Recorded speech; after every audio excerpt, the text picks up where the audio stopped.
compañeros de la seccional Entre Ríos, docentes y compañeros que se han sumado desde la provincia de Chubut, desde Buenos Aires, y de las distintas localidades que hacen a la provincia de Córdoba.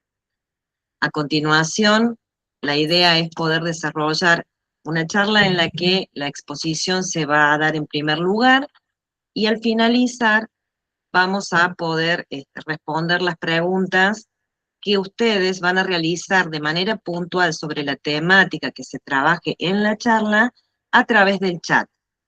Si tienen algún tipo de consulta que tenga que ver con alguna otra temática que escapa a lo conversado en la tarde de hoy, se les agradece se comuniquen a los teléfonos de cada una de las delegaciones de SADO, en su caso de la provincia de Córdoba, o con aquellos docentes que son de otras provincias con sus respectivas delegaciones o seccionales. Bien, a continuación le voy a dar la palabra a la compañera Fabiana Rocaspana, secretaria general de Punilla, quien les va a dirigir unas palabras. Bueno, buenas tardes, compañeros y compañeras. Un placer de que bueno, podamos encontrarnos al menos desde lo virtual. Desde SADOP le damos la bienvenida a este espacio pensado como cierre de actividades que estaban enmarcadas en el mes de la mujer trabajadora, en un tiempo en el que hemos priorizado la memoria, la lucha y la reflexión colectiva. Hoy nos convoca un tema central, que es el impacto de la Ley 27.802 en las mujeres trabajadoras, entendiendo que toda reforma laboral debe analizarse desde una perspectiva de género, visibilizando desigualdades y defendiendo derechos ya conquistados. Destacando en este sentido que cada cambio en las leyes no es abstracto, sino que atraviesa nuestras realidades cotidianas. Y por eso es el énfasis y la prioridad que le dimos a esta temática como cierre de lo que fue el mes de la mujer. Agradecemos profundamente a la abogada Marieta Erraño por acompañarnos, por ayudarnos, y ayudarnos sobre todo en este difícil proceso a poder comprender y reflexionar, brindándonos herramientas que sean para el análisis de eso que no está lejos ni escapa a nosotros. Porque nosotros entendemos lo siguiente, que organizadas e informadas y unidas, seguimos construyendo un mundo laboral más justo. Y esta es la intención que lleva este tipo de actividades. Quiero invitar a la profesora Gloria Zúbil, secretaria adjunta de SADOP Seccional Córdoba, para que nos dé la bienvenida también. Gracias.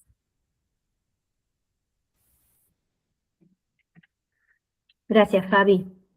Bueno, buenas tardes a todas y a todos. La verdad que es un placer compartir este momento en esta tarde, sabiendo que es un horario que cada una y cada uno ya está regresando a los hogares y, bueno, han decidido formar parte de este conversatorio. La verdad que es un compromiso muy importante para nosotros desde SADOP, que como ustedes saben, SADOP es un sindicato nacional, un sindicato que está en cada una de las provincias, presente con una seccional en cada una de las provincias. Por esa razón también hoy tenemos compañeras que nos están acompañando desde distintos lugares, como mencionó Sandra. Y bueno, y es un compromiso desde todo el territorio poder abordar esta problemática que la verdad que es inmensa y es muy importante. No quiero extenderme tanto, simplemente decir que toda lucha se defiende desde lo colectivo, no hay lucha individual, y sobre todo en estos tiempos donde desde los distintos lugares del estrato social nos quieren hacer creer que lo individual es primordial. La verdad que aunque el individualismo nos atraviese por distintas aristas, no vamos a resolver nada si nosotros pretendemos trabajar y defendernos solo. La lucha siempre es colectiva, y no hay mejor lucha que se haga, por supuesto, apoyándonos en el sindicato que nos representa, como también informándonos y apropiándonos de todos los conocimientos posibles, porque si no conocemos nuestros derechos, nuestras leyes, y cómo perdemos derechos o cómo ganamos otros derechos, no hay manera de que podamos abordar esas luchas. Así que, bueno, nada más que eso, bienvenidas, bienvenidos a todos, bienvenida Marta, y a partir de ahora simplemente escuchar. Gracias Gloria, gracias Fabiana. A continuación brevemente voy a leer el currículum de María Marta. Es abogada especialista en Derecho del Trabajo, es asesora sindical, es docente y es vicepresidenta del Círculo de Abogadas y de Abogados Laboralistas de la provincia de Córdoba. Así que bienvenida María Marta, aprovechemos esta instancia para absorber todos aquellos conceptos, ¿no?, que nos están atravesando. Queda la sala abierta y a continuación tengan en cuenta esto que les mencioné hace un rato: cuando se comience a grabar, es posible que haya personas que por no tener los permisos tengan que volver a ingresar a la sala. María Marta, adelante. Bueno, muchas gracias Sandra, buenas tardes compañeras y compañeros. Es un honor para mí poder compartir esta tarde con ustedes difundiendo los contenidos de la ley. Agradezco especialmente al SADOP Córdoba por la invitación a participar, a Gloria, a Fabiana, a Sandra, quienes me convocaron y me invitaron para poder compartir con ustedes los términos en los cuales está expresado esta ley de reforma laboral. Creo que, como dijeron las compañeras, es fundamental que desde las organizaciones sindicales se difunda el contenido de la ley, que es una ley vigente desde ya, que por supuesto se realicen y se tejan acciones colectivas, gremiales, por supuesto, para evitar el impacto que sin duda estas reformas laborales puedan tener si no se conocen y si por supuesto no prima la organización colectiva y por supuesto la conciencia de los derechos que sin duda esta ley nos puede quitar. Así que, bueno, comenzamos entonces con la conversación. Me gustaría, a ver, no se cambia, a ver, aguarden un segundo.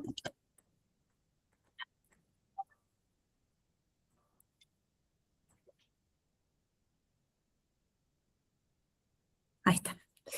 Bien. Bueno, me gustaría, por supuesto que no voy a abrumar con números de leyes ni con artículos, sino que sea más bien una charla conceptual de lo que involucra la reforma laboral, pero sí me gustaría hacer un contexto en relación a que la ley 27.802, que es la ley vigente a partir del 6 de marzo del corriente año, en realidad es la culminación de otros intentos, ¿no?, de modificación de la legislación laboral que en algunos casos fueron infructuosos y en otros casos fueron modificados, ¿sí? Ustedes recuerdan que cuando asumió el gobierno del presidente Javier Milei, a los 7 días de su asunción dictó un DNU, un decreto de necesidad de urgencia, en el cual contenía una profunda reforma laboral, efectivamente, como se terminó sancionando la ley 27.802, ¿no? Ese fue el primer intento de modificar mediante una legislación o un modo de proceder, por supuesto inconstitucional, porque fue a través de un DNU, una profunda modificación de las reformas laborales, digamos, viendo en ese sentido el primer objetivo que tuvo este gobierno, un proyecto económico que decide sin duda flexibilizar condiciones de trabajo y establecer un modelo de relaciones laborales absolutamente regresivo. Ese DNU Fue declarado inconstitucional por la Justicia Nacional del Trabajo, ¿no? Esto es una sentencia firme, con lo cual directamente no se aplicó esa normativa.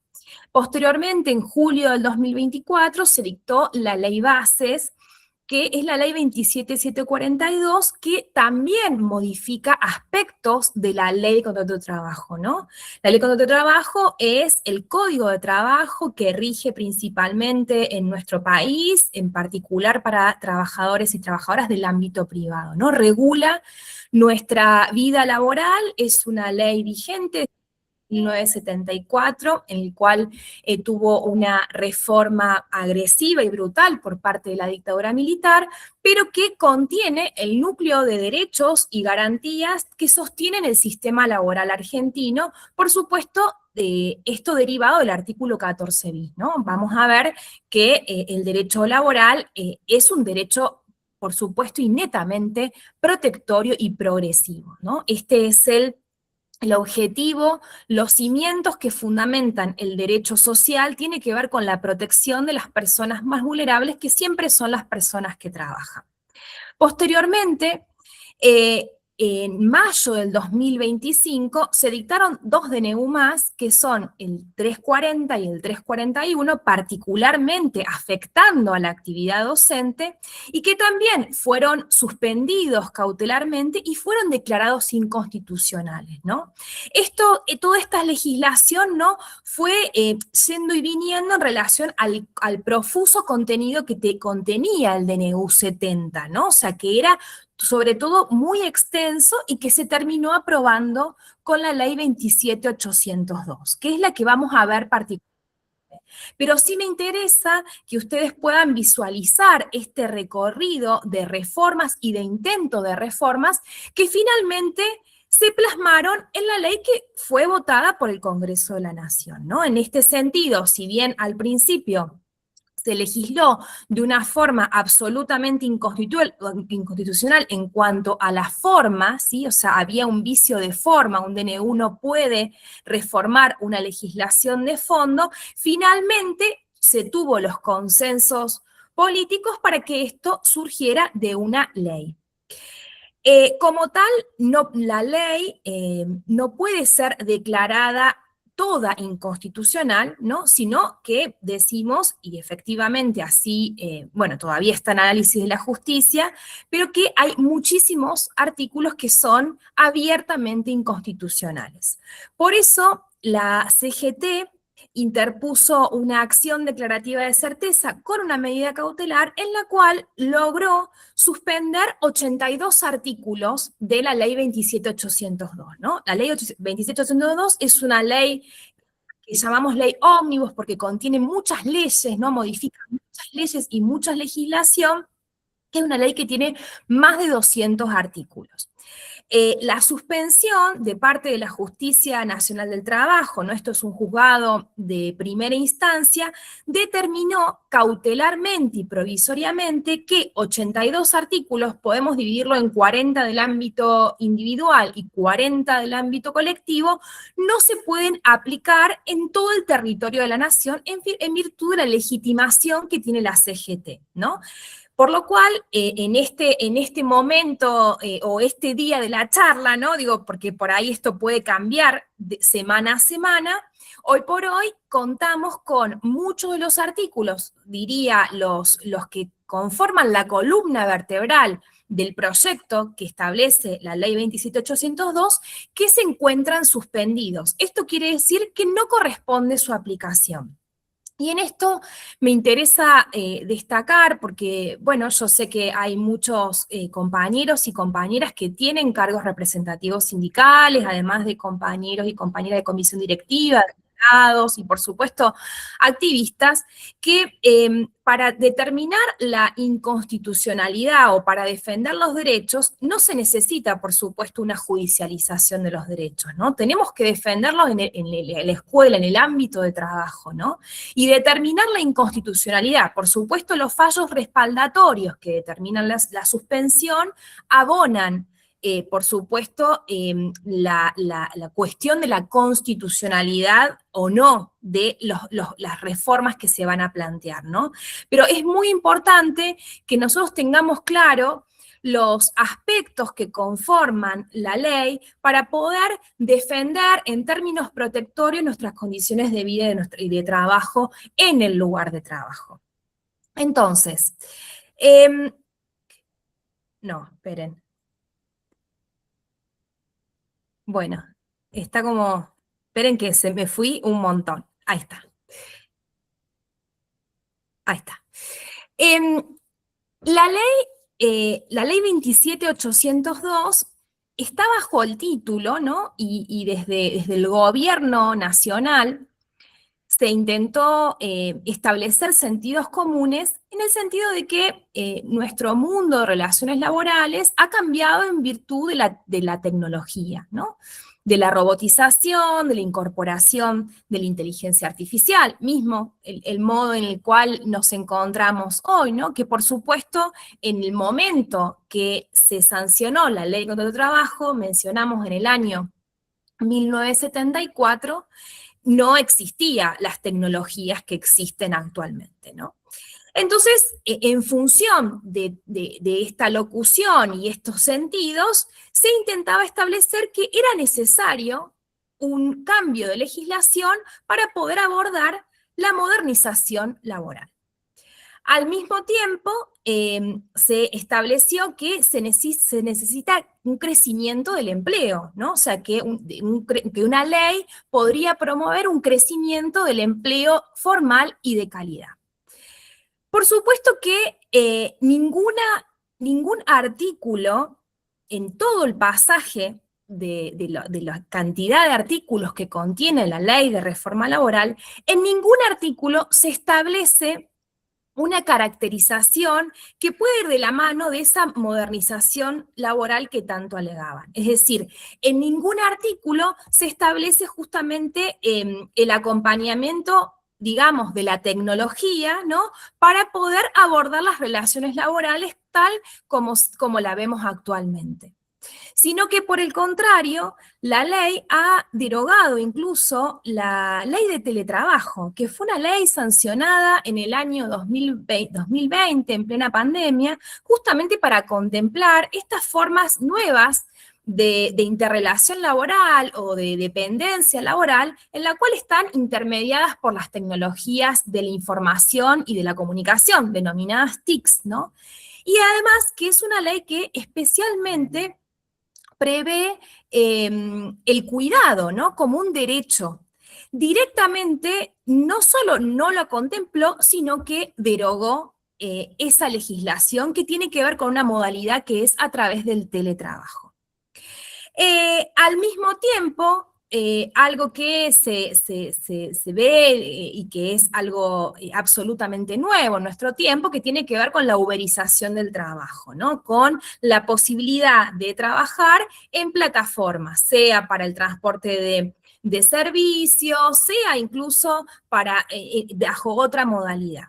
Bueno, directamente a los trabajadores de plataformas los excluyó de toda protección laboral. Estableció que no les corresponde el ámbito protectorio de la ley de contrato de trabajo. Al mismo tiempo, podríamos pensar de que hubiera sido una oportunidad histórica para que a través de la legislación laboral se contemplen todos los avances que hemos tenido como sociedad en materia de derechos humanos fundamentales y que tiene que ver en particular con los derechos reconocidos a las mujeres y las disidencias en relación al derecho al cuidado, pero también en relación a la identidad de género, en relación a las violencias laborales, ¿no? Que todavía es una deuda de nuestra democracia, que nuestra legislación tenga una perspectiva de género, ¿no? La Ley de Contrato de Trabajo del año 1974 no tiene ninguna perspectiva del género, al contrario, establece y fija, ¿no? Un esquema de familia binario donde especialmente la mujer tiene un rol reproductivo, ¿no? Y donde está a cargo exclusivamente de la responsabilidad de cuidado, siempre decimos lo grave, que es que en relación a esta división sexual de trabajo que la Ley de Contrato de Trabajo establece, que el trabajador varón tenga solamente 2 días para el nacimiento de sus hijos o hijas, ¿no? Sin embargo, eso se cristalizó y por supuesto se profundizó. En este sentido, es muy importante dar cuenta que el año pasado la Corte Interamericana de Derechos Humanos, en la función consultiva que tiene, y esto también es importante decirlo, la Corte se expide reconociendo el derecho humano autónomo al cuidado por el pedido que hace el Estado argentino, ¿no? En otra gestión, ¿no? De hecho, el gobierno, el actual gobierno quiso sacar esa solicitud de opinión y la Corte lo rechazó, dijo, esto ya estuvo pedido, corresponde expedirnos, ¿no? Y esto también da cuenta de la fortaleza que tiene también nuestro movimiento feminista, ¿no? Para sostener determinadas reivindicaciones, determinados derechos, en el cual tanto hemos avanzado en el plano sobre todo de la salud reproductiva, pero también en relación al derecho al cuidado. La Corte Interamericana, en una opinión consultiva del año pasado, y esto podemos interpretar que también es derecho vigente, establece el derecho al cuidado como un derecho humano fundamental, que consiste no solamente en el derecho a cuidar, sino también en el ser cuidado y el autocuidado, pensando el cuidado no en términos solo de nuestros hijos, sino que también en nuestro momento de la vida hay muchas veces que tenemos que cuidar a familiares, ¿no? A nuestras madres y a nuestros padres, ¿no? Y eso también tiene que estar contemplado como una necesidad, como un trabajo, debe ser conceptualizado como un trabajo, y que esto también ha sido parte del movimiento feminista, ¿no? Sostener que el cuidado corresponde, que sea conceptualizado como un trabajo y, por supuesto, como un derecho. Esto que el derecho al cuidado, que en el plano civil, ¿no? Las familias, hubo una reforma del Código Civil hace muchos años y lo contempló como un derecho, sin embargo, en el plano laboral cuesta su reconocimiento, ¿no? No hay una legislación que contemple el derecho al cuidado como tal y que el derecho al cuidado sea reconocido y, por supuesto, sea remunerado. Y en ese sentido, sin duda que esta reforma laboral mucho menos lo contempla, sino que por el contrario, ¿no? Establece un esquema donde profundiza la desigualdad de género. Entonces, lejos de una modernización, lo que representa, y ahora seguidamente vamos a ver, la ley 27802, representa una transferencia de ingresos y de poder al sector empleador. Es decir, destruye el principio protectorio y progresivo que es cimiento estructural del derecho laboral. Y por supuesto no contiene ninguna normativa que establezca la desigualdad estructural, ¿no? Que padecemos las mujeres y las disidencias, por las cuales se establezcan acciones positivas para remediar esas desigualdades, sino que por el contrario. Fíjense, en relación al concepto del trabajo, lo que yo les traigo, del lado izquierdo, ustedes van a ver la normativa que fue modificada y del lado derecho cómo fue modificada. Si ustedes ven, hasta modifican el concepto del trabajo.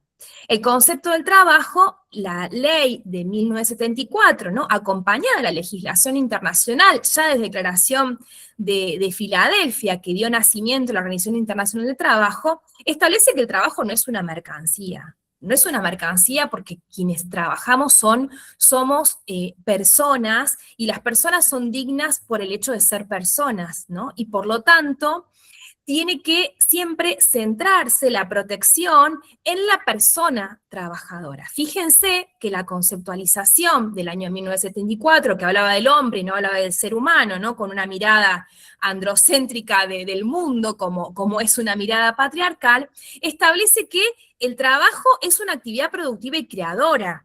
Y solo después ha de entenderse que es una relación de intercambio. Fíjense cómo cambia el concepto, donde saca del centro a la persona y dice que también la relación de trabajo tiene un fin económico y le da esa igualdad. Hay algo súper importante que tiene que ver con los principios que sustentan el derecho laboral. El derecho laboral, mencioné, es un derecho de protección, está consagrado en nuestra Constitución Nacional, que por supuesto no ha sido modificada a través del artículo 14 bis, en la cual establece que el trabajo en sus diversas formas asegurarán al trabajador, ¿no? O sea, y luego establece muchos derechos a partir del cual se tienen que estructurar las leyes, ¿no? Ahora vamos a ver también seguidamente la jerarquía normativa que debe ser contemplada y por qué decimos que todos estos artículos que les enunciaré a continuación son abiertamente inconstitucionales. ¿Por qué es un principio de protección y por qué el derecho laboral es un derecho especial? Porque el derecho laboral contempla la desigualdad negocial, la asimetría de poder que existe entre dos partes. Una que solamente tiene su capacidad de trabajo, su saber, su capacidad, su fuerza, ¿no? Su cabeza, su salud, ¿no? Para poner a disposición, y la otra que puede emplear y que se beneficia, por supuesto, del trabajo ajeno, ¿sí?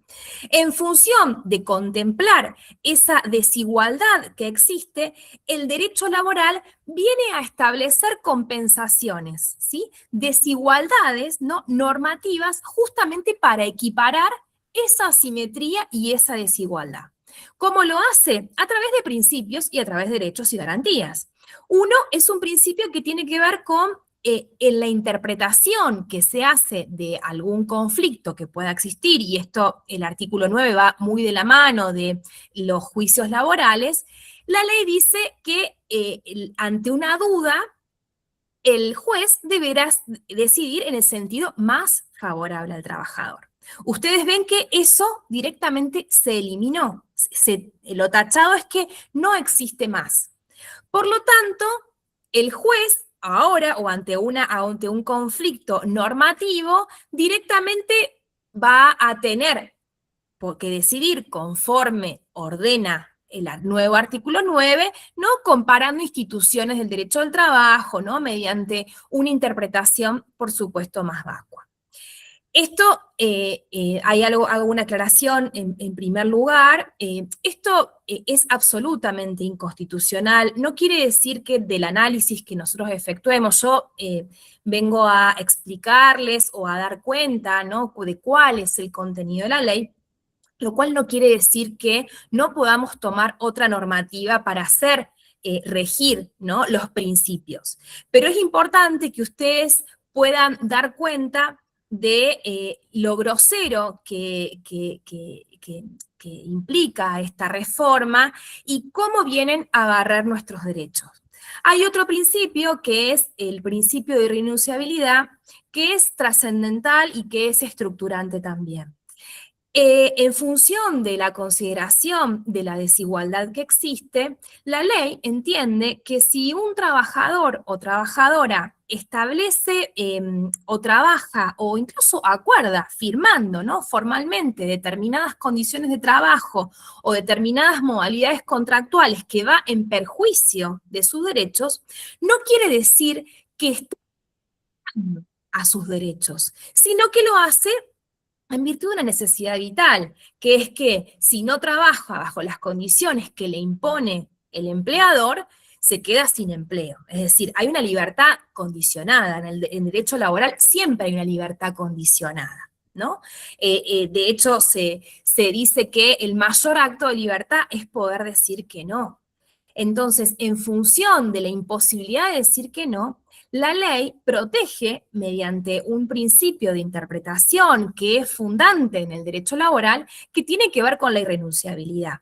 Y además tiene que ver con una jerarquía normativa, en el sentido de que los trabajadores y trabajadoras no pueden negociar condiciones laborales que vayan en contra del orden público laboral. ¿Qué es el orden público laboral? Bueno, son las normas superiores. Las normas a partir del cual tienen una jerarquía, a partir de la cual no pueden contradecirse.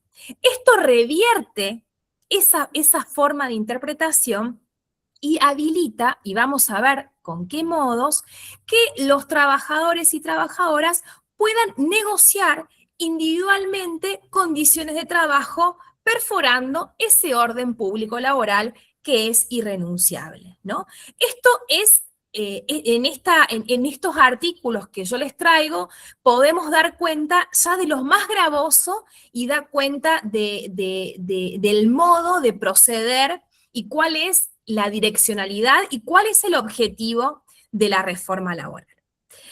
Bien, la ley 27802, que es la ley sancionada el 6 de marzo y que es ley vigente, sin perjuicio de la suspensión que les hacía saber, modifica muchas leyes y establece varios institutos, ¿no? Aquí podemos ver que no solo modifica la ley de contrato de trabajo, que rige a los docentes de educación privada, sino que crea un fondo de asistencia laboral que ahora vamos a ver, ¿no? Para financiar los despidos, modifica la ley de jornada de trabajo y restablece también una ley que lejos de esa modernización tiene 90 años, ¿sí? O sea, lejos de modernizar, lo que establece son formas de contratación y formas de trabajo que son de principios del siglo XX, modifica profundamente lo que tiene que ver con el ejercicio de los derechos colectivos, ya lo vamos a ver, excluye el trabajo de plataformas, esto ya lo mencionamos, también la ley de trabajo, deroga estatutos que fueron establecidos incluso previo a la LCT, con una caracterización particular, ¿no? Con una necesidad particular, como por ejemplo el Estatuto del Periodista, y por supuesto dentro de la ley también hay reformas no solo laborales, sino también fiscales y de la seguridad social. Entonces, en un contexto económico donde es una ley que los legisladores, diputados y senadores, también esto hay que mencionarlo, es una ley que ya damos cuenta, ¿no? De la cantidad de derechos que modifica, cantidad de aspectos que modifica, fue muy poco debatida, fue debatida, diría, a espalda de los actores sociales, quien tienen que opinar, a espalda de la sociedad. Si nosotros podemos repasar el debate legislativo, ni siquiera podemos dar cuenta de cuáles son las razones, ¿no? Para legislar del modo que lo legislaron. Solamente repetían que se necesitaba un crecimiento del empleo, que ya sabemos. El empleo, también lo decía la ley bases, ¿no? Del año 2024. Y sin embargo, en un contexto de desindustrialización, vemos día a día el cierre de empresas, el cierre de fábricas, de establecimientos, vemos día a día también la falta de inversión del Estado en políticas públicas, vemos también día a día cómo trabajadores y trabajadoras tenemos que trabajar más para poder satisfacer nuestras necesidades, ¿no? Para poder obtener un salario digno y que nos permita solventarnos y sustentarnos, lo cual también es una caracterización del pluriempleo que no es solamente de Argentina, ¿no? Sino de un mundo que está arrasando con los derechos también de las personas y del ambiente. Pero vemos que es una ley que efectivamente esto no lo va a garantizar. Me gusta decir, y lo digo con los datos técnicos y los datos en realidad del INDEC y los datos que surgen incluso de la propia Unión Industrial Argentina, que es una ley para despedir y no para contratar. Si nosotros vemos en los últimos 2 años, ha aumentado la informalidad de una manera abrupta. El desempleo quizás no tanto en función de que el mundo del trabajo cambió y la posibilidad de trabajar en una app, ¿no? sea mediante, bueno, Uber o mediante otras plataformas también de entrega de alimentos o de bienes, ha determinado también que el imaginario en cuanto al desempleo haya cambiado. Ahora, lo que no cambió y, por supuesto, aumentó es la informalidad, en particular de las mujeres jóvenes, ¿no? Que alcanza hasta el 60%, esto de acuerdo a los últimos datos del INDEC. Entonces, en un contexto de retracción económica, de falta de crecimiento, de cierre de empresas, de pluriempleo, la ley de modernización, mal llamada modernización laboral, pretende reducir los derechos laborales en la órbita individual, en la órbita colectiva. Bueno, el objetivo es, aunque suene un oxímoron, es la deslaboralización del derecho del trabajo. Y que eso siempre va de la mano de una fuerte restricción de los derechos colectivos, ¿no? Esto, sin duda, es muy preocupante porque rompe un esquema tutelar que en Argentina tenemos muy fuerte, ¿no? Porque quizás nosotros estamos como muy acostumbrados a las luchas, a un movimiento obrero organizado, muy potente, muy fuerte, ¿no? Que cuando realiza un paro nacional, una medida de acción directa, ahí efectivamente se nota y se ve, ¿no? Quienes aportan a la riqueza nacional, que siempre son las personas que trabajan. Esto no sucede en el resto de Latinoamérica, ¿no? No sucede en muchos restos del país donde el nivel de registración laboral es muy pequeño. En Argentina, si bien es innegable que en los últimos 20 años ha cambiado esa composición, el nivel de organización a través de las organizaciones sindicales, por supuesto como SADOP, ha sostenido, es algo que lo hemos sostenido, por supuesto, no por una concesión graciosa, sino por la lucha y la organización y la conciencia colectiva, ¿no? Esto es importante decirlo. Pero vienen a destruir justamente ese núcleo fundamental. En este marco de deslaboralización, de establecer derechos regresivos y aniquilar el derecho de progresividad junto con el derecho protectorio y el derecho de renunciabilidad, también son derechos y principios fundantes en el sentido de que un trabajador o trabajadora debe progresar en sus condiciones laborales y está vedada la regresividad, y esto es lo que también vienen a modificar. Sin duda es central. Y por supuesto, en este marco y en esta caracterización, y también lo podemos ver con la profunda ofensa que hace este gobierno, no solamente desde sus discursos, sino también desde sus ausencias de políticas públicas, es una ley de reforma laboral que no contiene ningún escenario, ni contempla ningún escenario interseccional, ¿no? La interseccionalidad es una conceptualización que se han dado desde el feminismo para dar cuenta las diferentes formas de opresión que existen en vínculos. Y la relación laboral lo vemos claramente, porque la relación laboral es una relación siempre de poder, es una relación donde la libertad, mencionamos, está condicionada. Ahora, si ahí también le sumamos una perspectiva de género que tiene que ver con la conceptualización que una sociedad patriarcal y el lugar que nos otorga a las mujeres, ¿no? Con un rol subordinado de reproducción social, que legitima las violencias, ahí vamos a tener las mujeres y las personas feminizadas, personas trans, doble opresión. Y esta opresión también se va a dar cuenta en función de las opiniones gremiales, si estamos sindicalizados, o en función de nuestra condición étnica, o en función de nuestra discapacidad. Si nosotros no contemplamos las distintas intersecciones que puedan tener distintas personas y no la abordamos desde ese lugar, la desigualdad se va a patentizar. Por eso, la necesidad de que cualquier reforma laboral y también que cualquier lucha colectiva desde ya, desde el sindicato y desde nuestra mirada colectiva, tenga una perspectiva de género. No es posible hablar de justicia social si no incorporamos una mirada de género y una mirada de las distintas formas de opresión que nuestra sociedad patriarcal nos imponen a las mujeres y a los varones también, ¿no? Los mandatos de masculinidad también implican para los varones, en muchos casos, opresiones, ¿no? Privilegios y opresiones en algún sentido.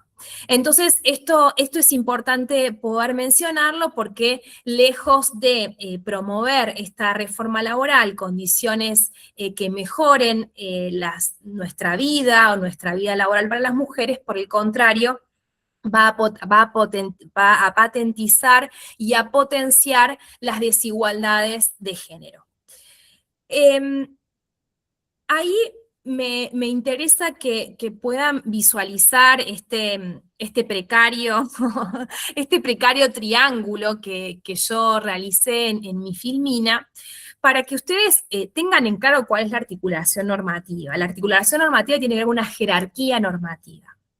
En nuestro sistema constitucional, las leyes y cualquier normativa de rango inferior tiene que adecuarse a la Constitución Nacional y a los tratados internacionales que también tienen jerarquía constitucional, que no están derogados y que establecen, en el caso de las mujeres y disidencias, que sí reconocen escenarios interseccionales y de desigualdad estructural, establecen un régimen de protección, es decir, de protección a las personas que trabajan en virtud de que son los sujetos más vulnerables y que si no se les pone un freno al poder empleador, ¿sí?, visto desde todo punto de vista, ¿no? En el caso de los docentes privados, podemos mencionar, ¿no?, desde los empresarios, dueños de los establecimientos educativos, ¿no?, las formas societarias que contengan, ¿no?, como visualización.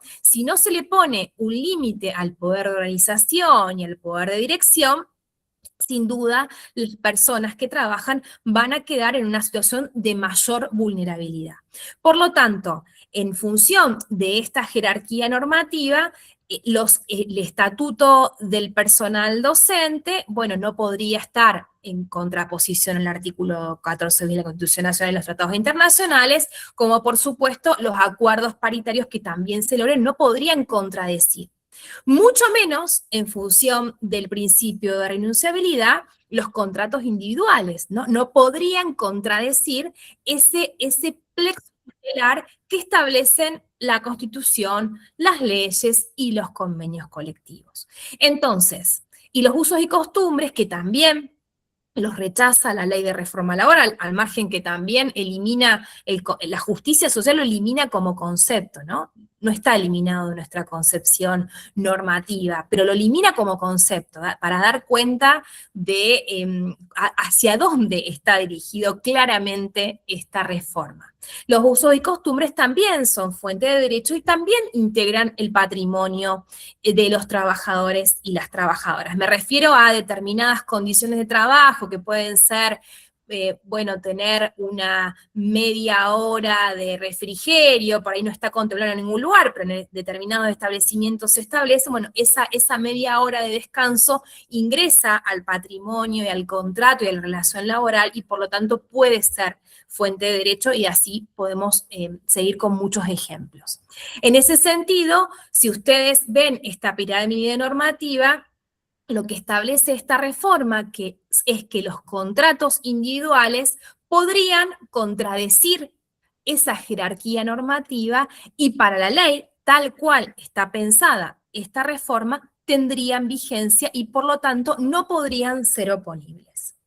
Esto es lo que la reforma establece. Insisto, no es lo que nosotros debemos asumir.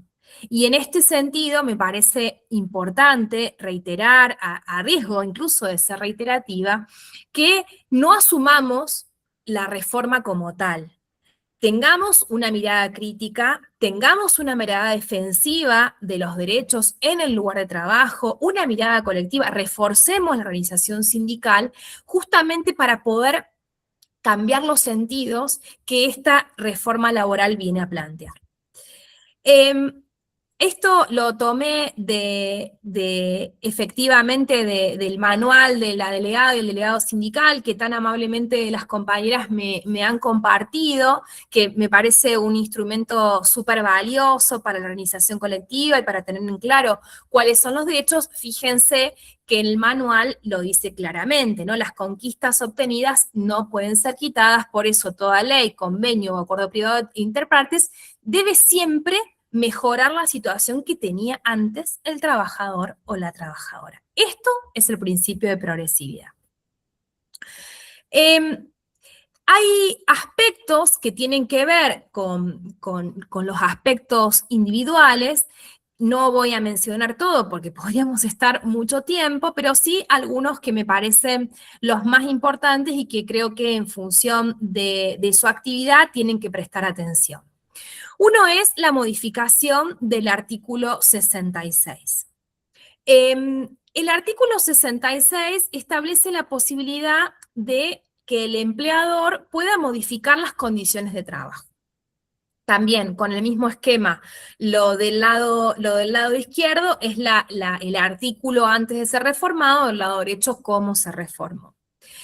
Esta modificación de condiciones de trabajo, que puede ser modificación de jornada, modificación de salario, cuestiones que son esenciales y estructurantes del contrato de trabajo, no puede ser abusiva. Es decir, si uno trabaja en una jornada de mañana, el empleador no puede determinar de un día para el otro o sin un fundamento válido que tengas que trabajar en el turno tarde. ¿Sí? O sea, en función de que la jornada de trabajo, que también vamos a ver cómo cambia o cómo puede cambiar, es estructurante de la vida, de la previsibilidad, de pensar una vida también por fuera del trabajo, ¿no? La ley antes establecía la posibilidad de que si hay un cambio de esas condiciones de trabajo, el trabajador podría recurrir rápidamente a una acción judicial para lograr el restablecimiento de esas condiciones de trabajo, ¿no?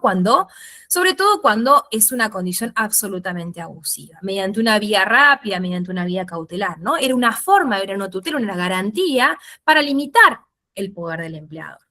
Ahora, si ustedes leen el artículo, no lo voy a leer porque es muy aburrido hacerlo, pero sí decirle lo conceptualmente importante, ahora a los trabajadores y trabajadoras no les va a quedar otra alternativa que considerarse despedidos de acuerdo a lo que establece la nueva norma que modifica el artículo 66.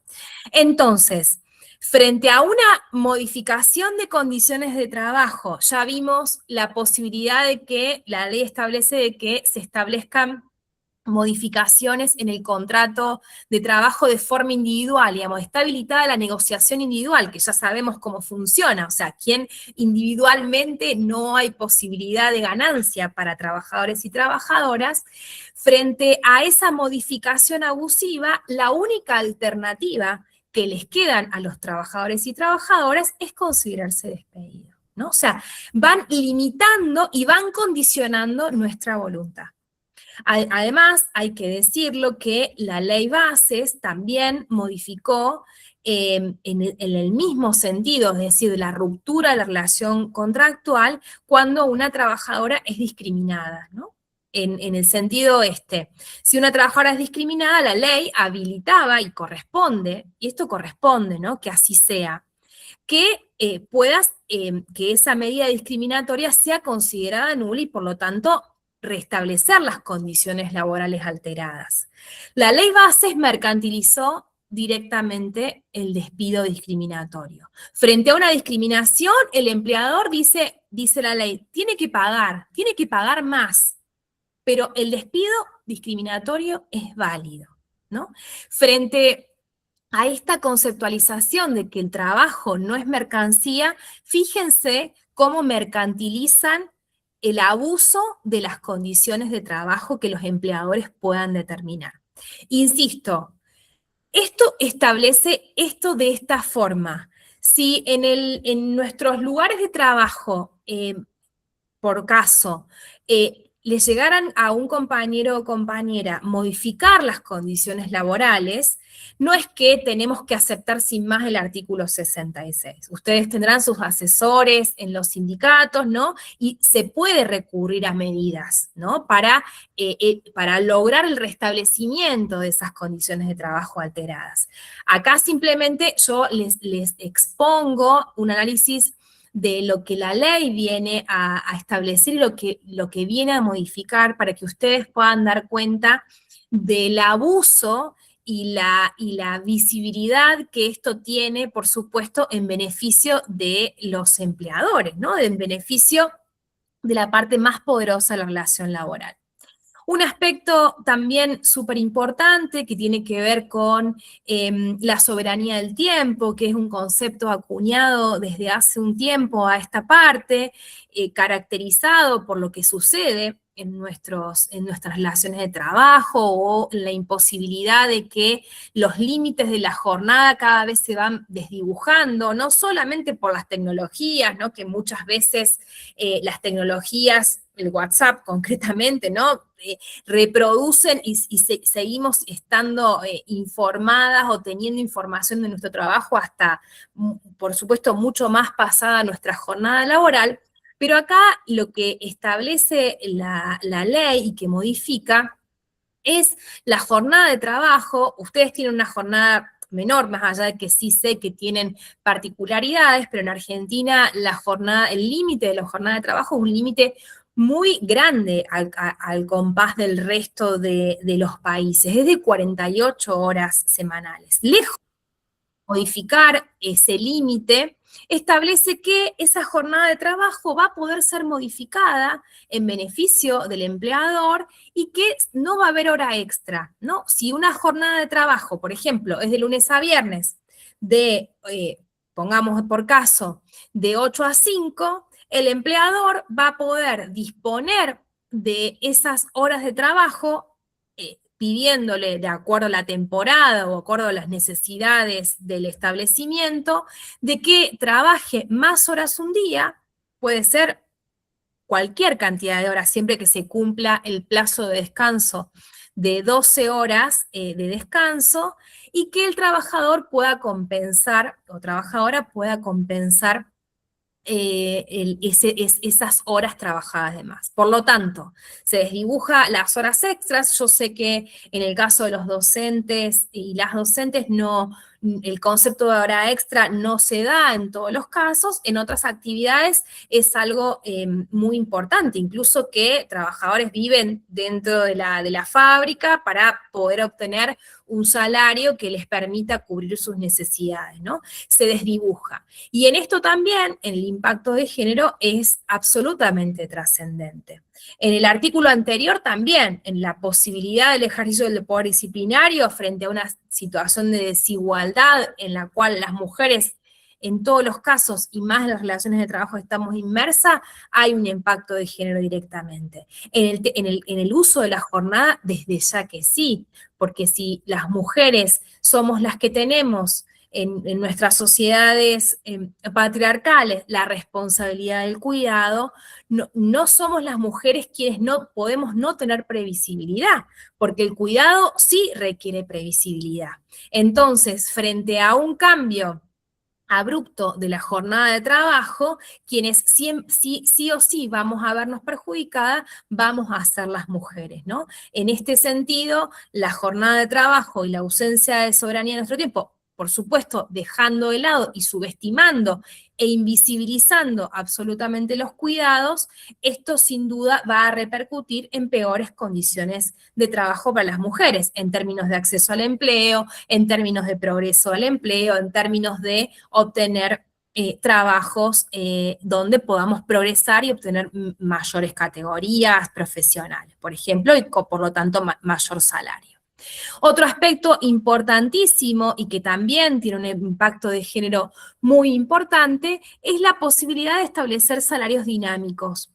La posibilidad de que el empleador, en función del mérito personal del trabajador, si ustedes leen el artículo, así expresamente se establece, que pueda establecer salarios distintos. Nosotros sabemos y tenemos súper en claro, y sobre todo más en el trabajo docente, que el trabajo docente está regulado en función de la antigüedad, de la categoría, eso va variando de acuerdo al establecimiento educativo, pero en general hay pautas objetivas para regular el salario. Esto en función de que el objetivo, por supuesto, es la individualización de las relaciones de trabajo, la competencia y borrar cualquier relación colectiva, ¿no? Que dé cuenta de términos razonables para determinar el salario y además que no afecte un principio fundamental que es de igual remuneración por igual tarea, que es un principio constitucional, establece la posibilidad de que el empleador establezca un grupo que por ahí puede ser más obediente o más afín al empleador, o que, bueno, o que consense sin tanto conflicto, entre comillas, determinadas cuestiones, un salario adicional o un ítem adicional en desmedro de otro grupo, ¿no? Entonces, en ese sentido, esto también para las mujeres tiene un impacto de género muy abrumador, porque en general las mujeres quienes nos hacemos cargo del cuidado, no somos las que podemos dar mérito de nuestra tarea, o por lo menos no siempre se nos conceptualiza de esa forma, con lo cual ahí podría haber una discriminación de género total. Y además establece la posibilidad de que te puedo dar ese salario que implica una mejora salarial, pero puedo quitártela, así lo establece el artículo 104 bis, cuando el empleador quiera, ¿no? También desvirtuando el principio protectorio de progresividad.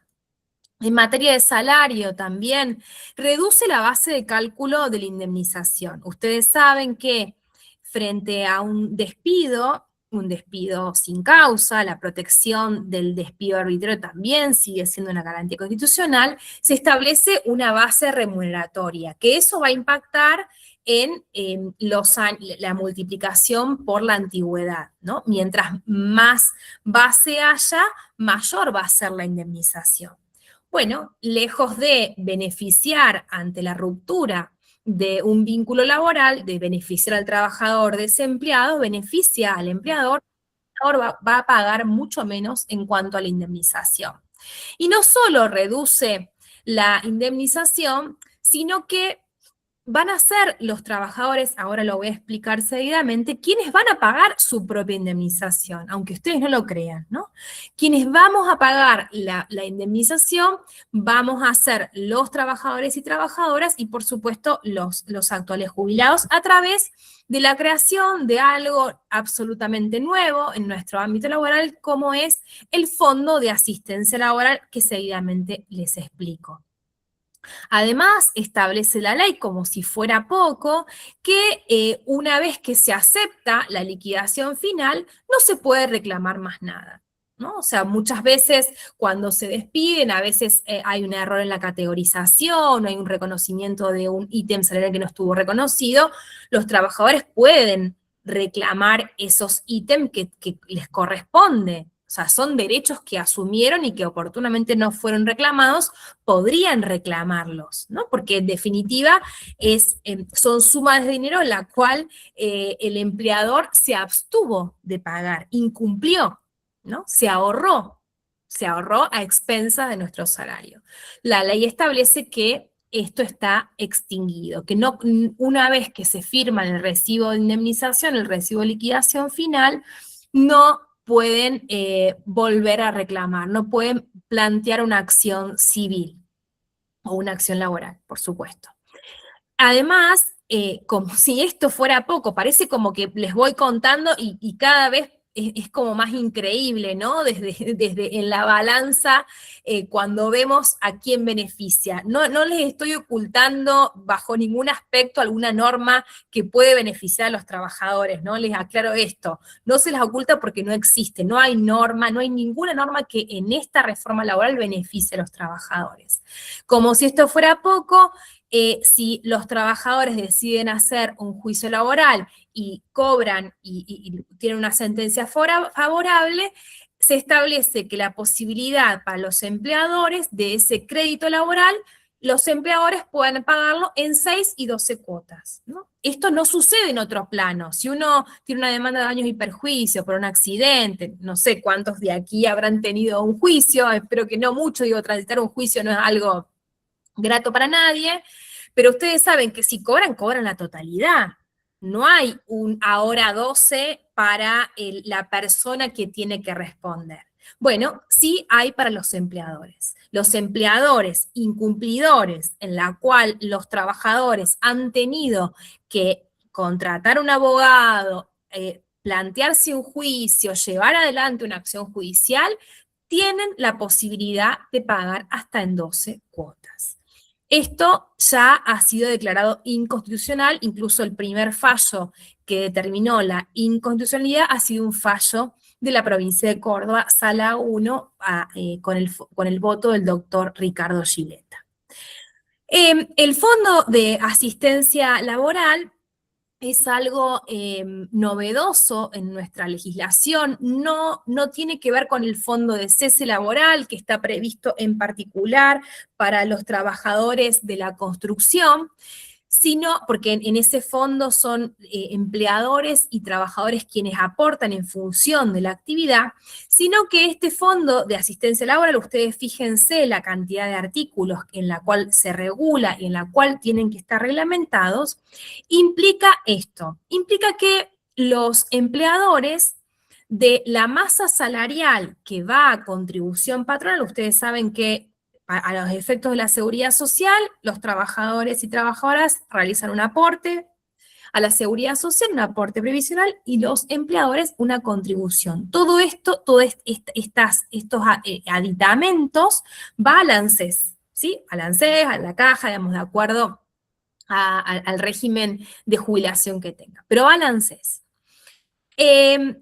Lo que les permite, o sea, este fondo, la ley le permite que en lugar de dar ese porcentaje de contribución al ANSES, los empleadores, en el caso de los grandes empleadores es el 1%, en el caso de la pyme es 2,5%, no paguen al ANSES ese 2,5%, sino que lo paguen a este fondo, ¿no? Que lo paguen a este fondo para reunir los fondos para determinar los montos de despido, ¿sí? Esto, intento ser clara en ese sentido. Reitero, esa contribución es algo que no es que suma al fondo, sino que es una suma que a través de la contribución patronal que no aporta el empleador, se ahorra y va a otro fondo, va a otra canasta, para decirlo coloquialmente.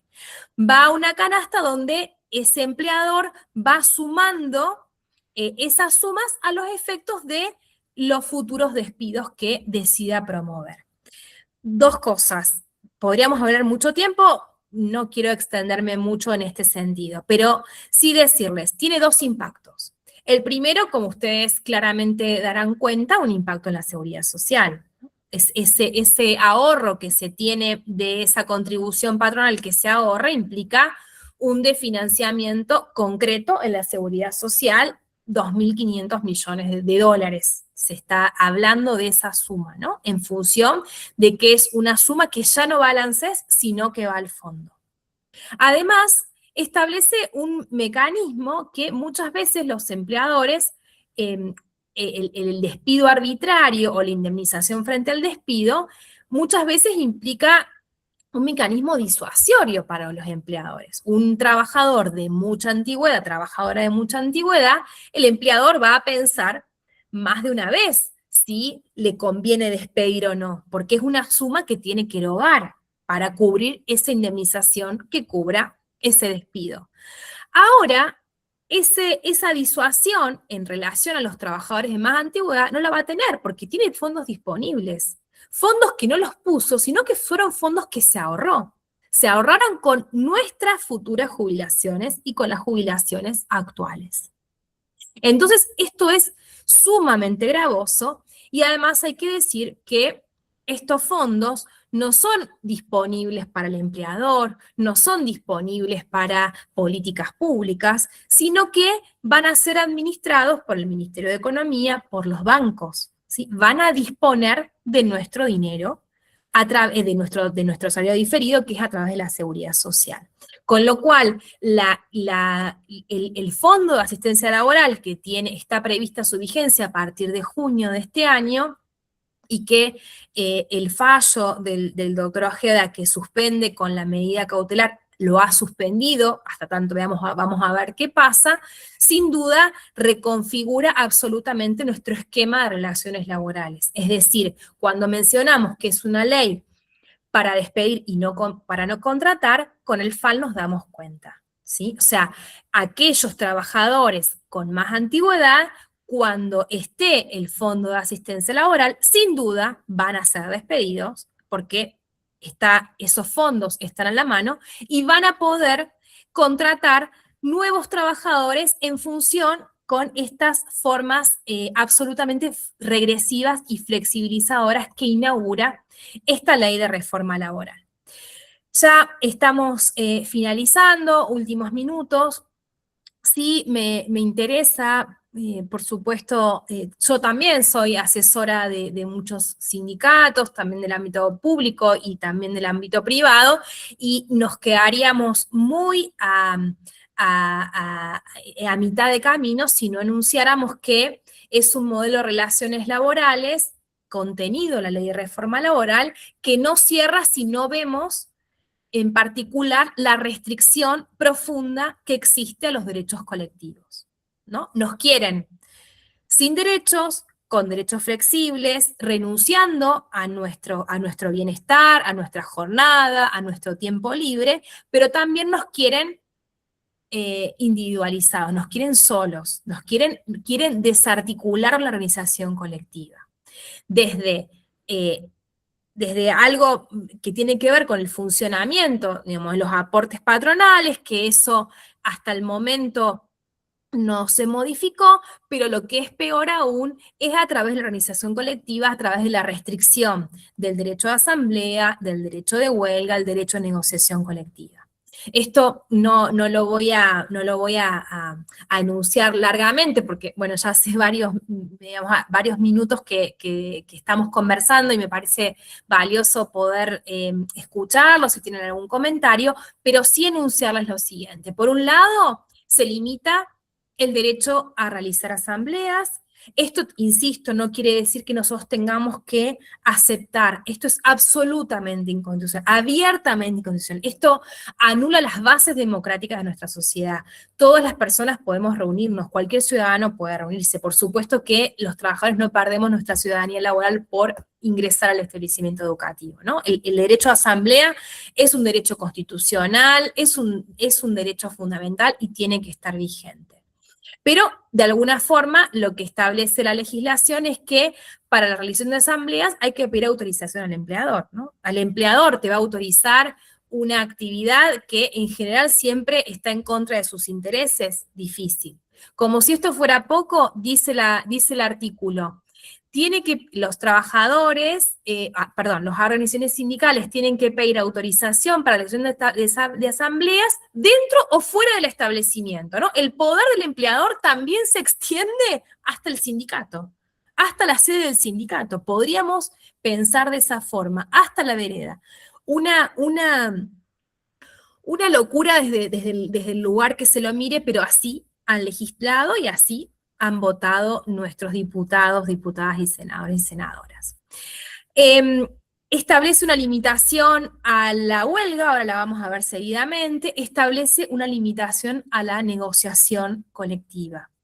En función de estos principios que les enunciaba al principio de esta charla, ustedes saben, en función de esa pirámide normativa, en nuestro sistema de relaciones colectivas de negociación colectiva, un convenio colectivo no puede contradecir una ley, no puede ir en contra o en un sentido regresivo o peyorativo de las condiciones de trabajo que establezca una ley.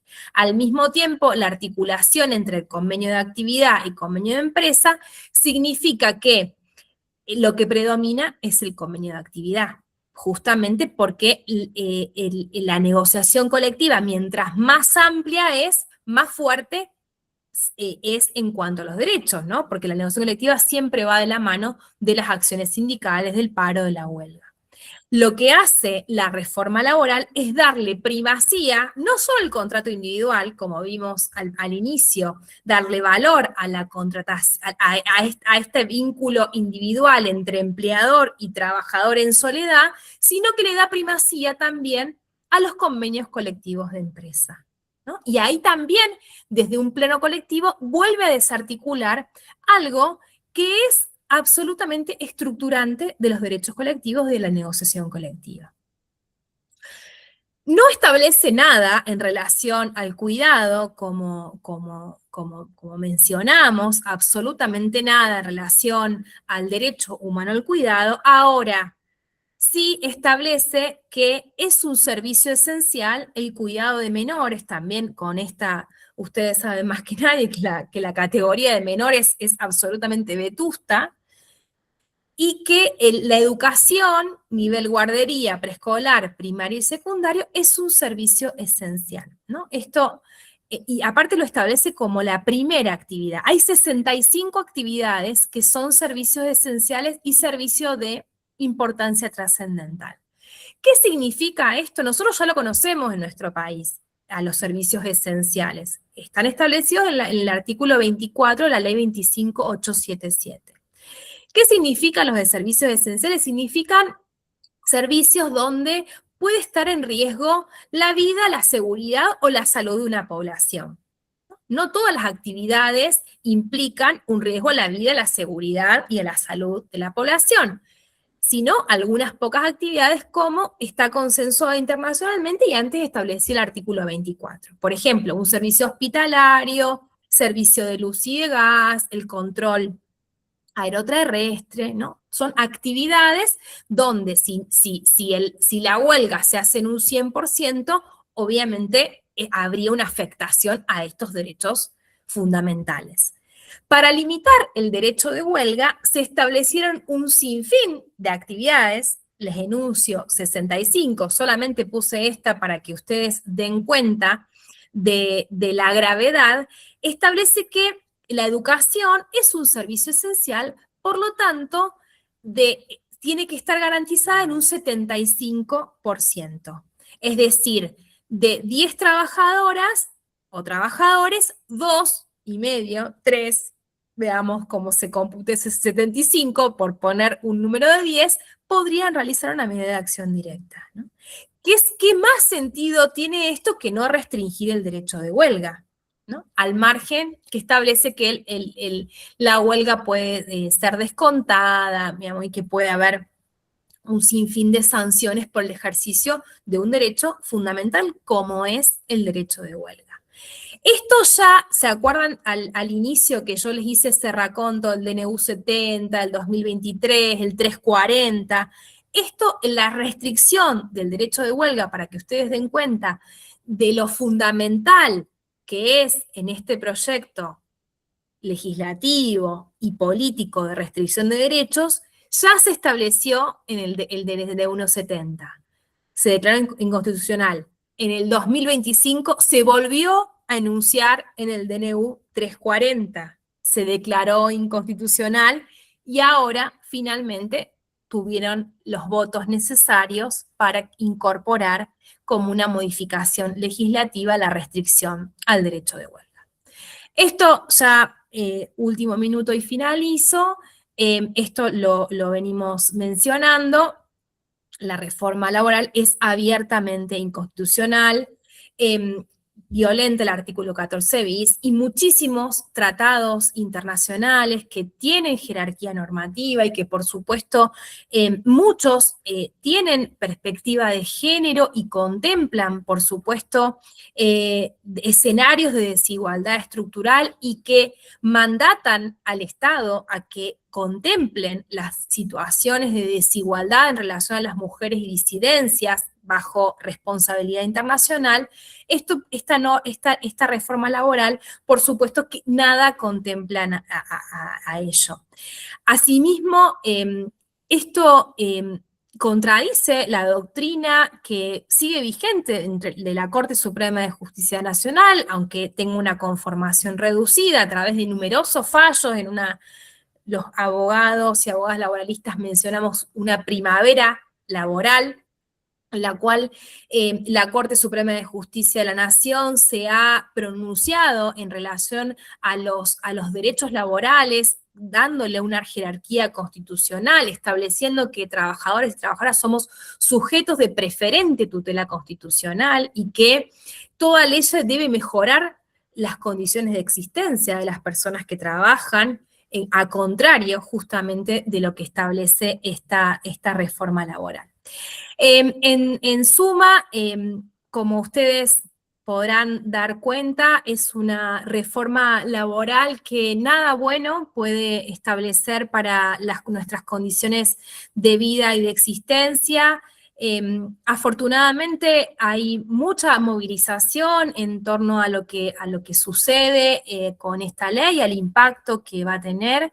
Me parece fundamental que profundicemos la organización sindical, profundicemos también las acciones gremiales, porque tenemos que establecer de todos los modos posibles, abogados y abogadas laboralistas lo haremos con nuestras presentaciones judiciales y asesorando también a los sindicatos, pero tenemos que advertir y hacer saber que esta ley no puede ingresar a nuestros modos en la cual nos relacionamos y a los modos que conocemos de las relaciones laborales, a lo que el derecho laboral viene a asegurar y proteger de una manera progresiva, estableciendo derechos humanos fundamentales, por supuesto, en nuestro ámbito de trabajo. Me parece que es importantísimo esta actividad que se han dado desde el SADOP para que podamos dar cuenta de la profundidad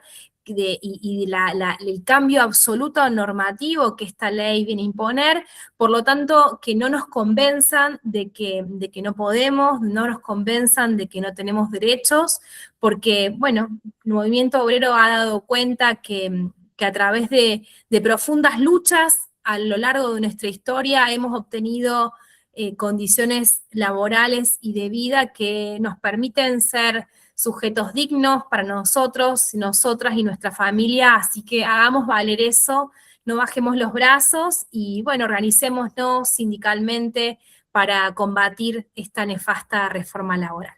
Les agradezco mucho la atención y la participación y quedo a disposición para cualquier pregunta. Gracias. Muchas gracias, María Marta. La verdad que bastante completa la exposición y ha abarcado todas aquellas temáticas que son transversales en este mal conceptualizada modernización laboral, ¿no?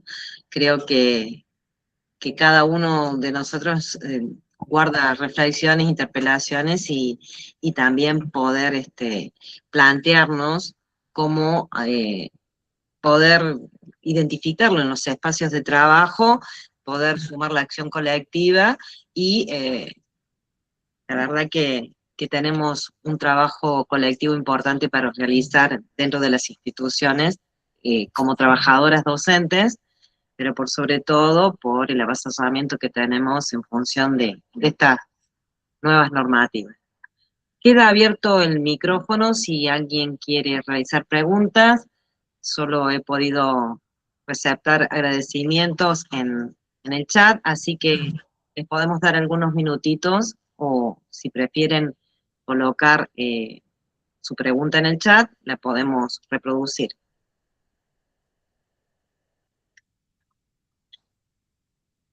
Mario Onofri tiene la palabra. Gracias, buenas noches.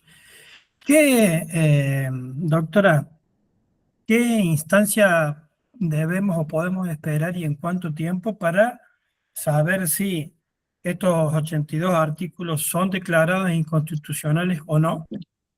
¿Y qué implica esa declaración de inconstitucionalidad si la justicia lo determina de esa manera? Bien, bueno, a ver, esto nosotros es mucho más complejo el panorama, ¿no? No sabemos qué va a suceder, pero está buenísima tu pregunta porque es una pregunta recurrente, ¿no? Ojalá que la inconstitucionalidad sea declarada pronto, porque de alguna forma esta reforma va a perder virtualidad, como ha sucedido con otras legislaciones, sobre todo en la década del 90, que no de esta forma tan profunda, pero también vinieron a establecer condiciones de trabajo absolutamente regresivas. A ver, en primer lugar, contamos, como les mencionaba, con la sentencia de primera instancia del Juzgado Nacional del Trabajo número 62, ¿no? Es un juzgado nacional, por eso la vigencia es para todo el país. Al mismo tiempo, el Estado Nacional planteó se llama medida de inhibitoria, en la cual requiere no que intervenga un juzgado laboral, sino que intervenga un juzgado contencioso administrativo. Que esto no lo mencioné porque, insisto, ya se nos hizo larga la charla, pero podría ser mucho más larga.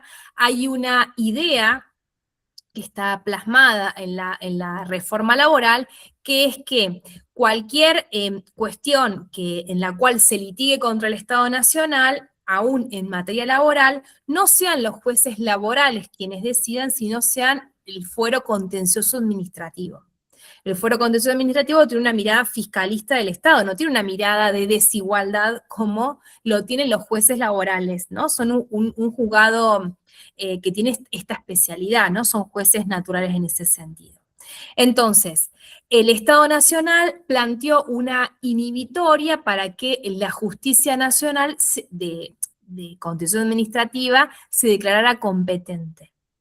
Entonces, y al mismo tiempo hay un juzgado de primera instancia que dijo, quien tengo que intervenir soy yo. ¿Está bien? Y esto está planteado en el juzgado laboral. Entonces, perspectivas. El juzgado laboral, yo creo que va a defender su competencia, creo que también la Fiscalía va a defender su competencia, pero es una defensa que intervino el Estado. Y veamos qué sucede en relación a eso, ¿no? Porque eso eventualmente tiene que resolverlo una instancia superior, que es una Cámara. Esto es súper procesal, pero ya que está tu pregunta, lo quiero mencionar. La suspensión es a través de una medida cautelar, es decir, no está declarado inconstitucional, sino que está suspendido. Para eso se necesita todo un juicio en la cual el Estado va a tener que defenderse. Eso va a cambiar de acuerdo a qué fuero sea el que en definitiva resuelva. ¿Sí? Si vos me decís de primera mano, yo creo que si sigue en el juzgado de Ojeda, que es el juez que resolvió la cautelar, y sigue en el fuero laboral, sin duda va a ser declarada inconstitucional. El tiempo, y por lo menos va a ser un año de proceso, ¿no? Para esa inconstitucionalidad. Algo que no mencioné, aprovecho tu pregunta para hacerlo, es que la CGT tiene la legitimación para declarar inconstitucional muchos artículos, ¿no? Esto es sin perjuicio de otras acciones que se entablen desde los sindicatos e individualmente para declarar la inconstitucionalidad de los artículos también que afecten, ¿no? En los casos individuales. Con lo cual, ya a un mes de la vigencia de la ley, ya tenemos por lo menos unas 30 declaraciones de inconstitucionalidad de distintos artículos. Así que la perspectiva es que también se declare inconstitucional y que, bueno, esta ley en función de estas acciones judiciales pierda vigencia. Gracias, gracias. Bien, ¿hay alguna otra pregunta en la sala?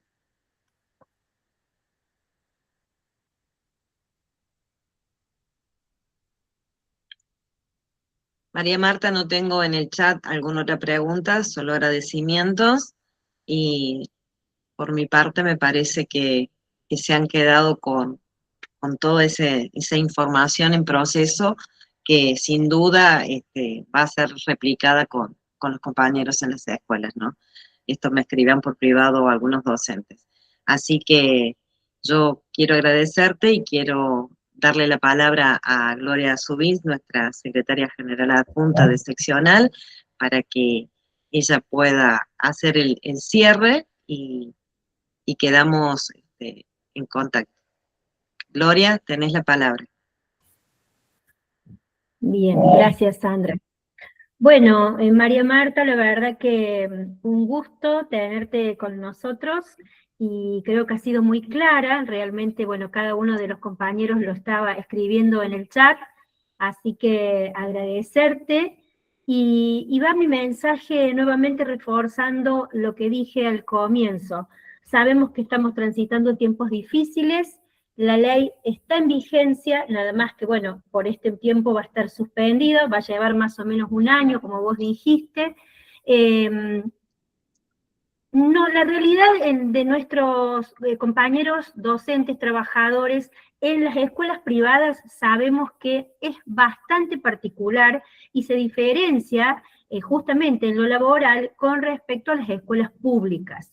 Nosotros siempre hemos tenido y hemos vivido situaciones de hostigamiento, de persecución, de distintos tipos de situaciones donde nos limitan o nos cercenan o intentan por lo menos cercenar nuestros derechos en cada una de las escuelas, en algunas más, en otras menos, pero no es tan fácil poder defender esos derechos. No es fácil, pero no es imposible.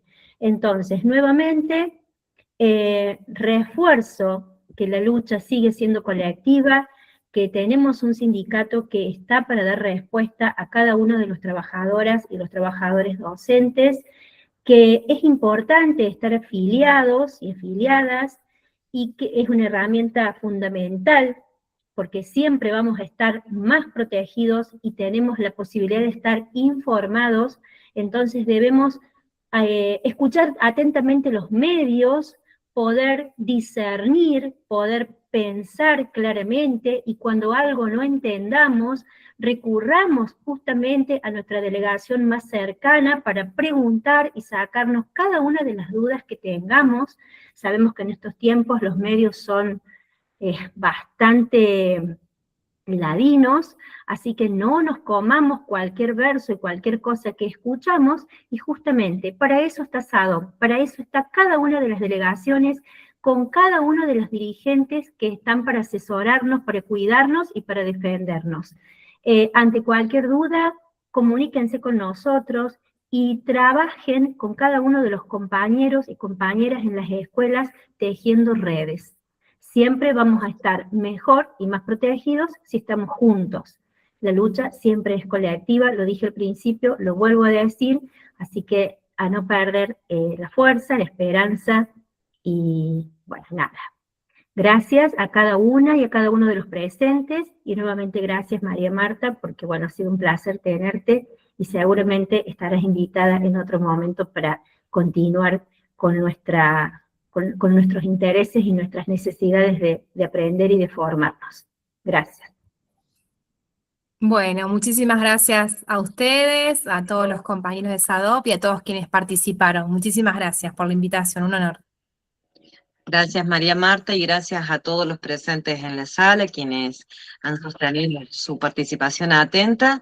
Para nosotros continúa siendo un compromiso el estar cerca de cada uno de los docentes que pertenecen a las distintas jurisdicciones.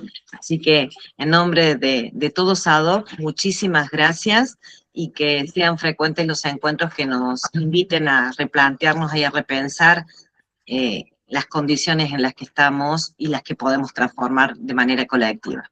Muchas gracias a todos. Muchas gracias y buenas noches. Muchas gracias, doctora Terraño. Gracias, compañera de organización. Gracias, buenas noches.